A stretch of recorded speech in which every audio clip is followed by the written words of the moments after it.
Assalamualaikum warahmatullahi wabarakatuh. Selamat siang Bapak. Perkenalkan nama saya Dinitya Anggriani dengan NIM 23011110052. Di sini saya akan membuat video untuk memenuhi penugasan UAS dengan mata kuliah Akuntabilitas dan Pengawasan Publik dengan dosen pengampu Dr. Zulkarnaini SOS MSI. Baik, pertanyaan yang pertama yakni jelaskan framework dari akuntabilitas publik. Yang pertama, menentukan tujuan dan tanggung jawab. Langkah pertama yang sangat krusial ini adalah dengan menentukan tujuan yang ingin dicapai. Apa yang ingin kita capai dengan adanya framework akuntabilitas ini? Selain tujuan, kita juga perlu mengidentifikasi siapa saja yang bertanggung jawab atas pencapaian tujuan tersebut. Dengan kata lain, siapa saja yang akan terlibat dalam proses ini dan apa tugas masing-masing. Yang kedua, perencanaan. Setelah tujuan dan tanggung jawab jelas, langkah selanjutnya adalah membuat perencanaan yang detail. Rencana ini mencakup langkah-langkah konkret yang akan dilakukan untuk mencapai tujuan yang telah ditetapkan di awal.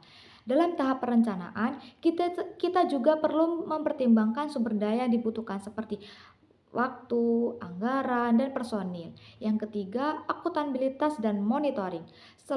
Setelah perencanaan matang, langkah selanjutnya adalah melakukan implementasi atau melaksanakan rencana tersebut. Selama proses implementasi, penting melakukan monitoring atau pemantauan secara berkala. Hal ini bertujuan untuk memastikan bahwa pelaksanaan berjalan dengan rencana dan tidak ada kendala.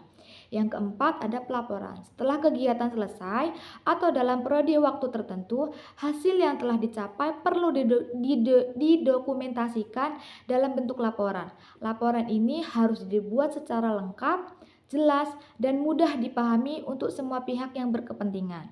Yang kelima ada evaluasi dan perbaikan. Setelah laporan selesai, langkah selanjutnya adalah melakukan evaluasi terhadap kinerja yang telah dicapai. Analisis ini bertujuan untuk mengidentifikasi keberhasilan dan kekurangan yang ada.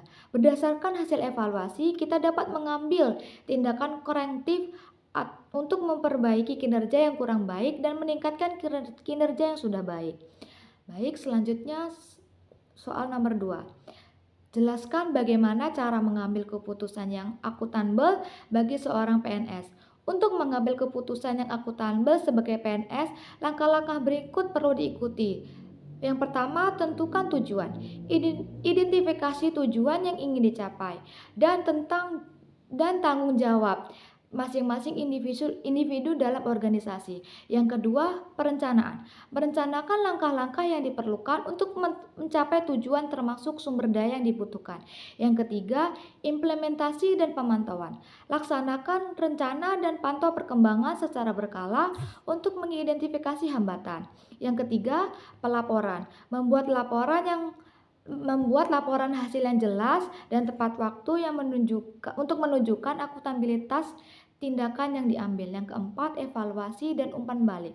Lakukan evaluasi hasil dan berikan masukan untuk perbaikan kinerja di masa mendatang.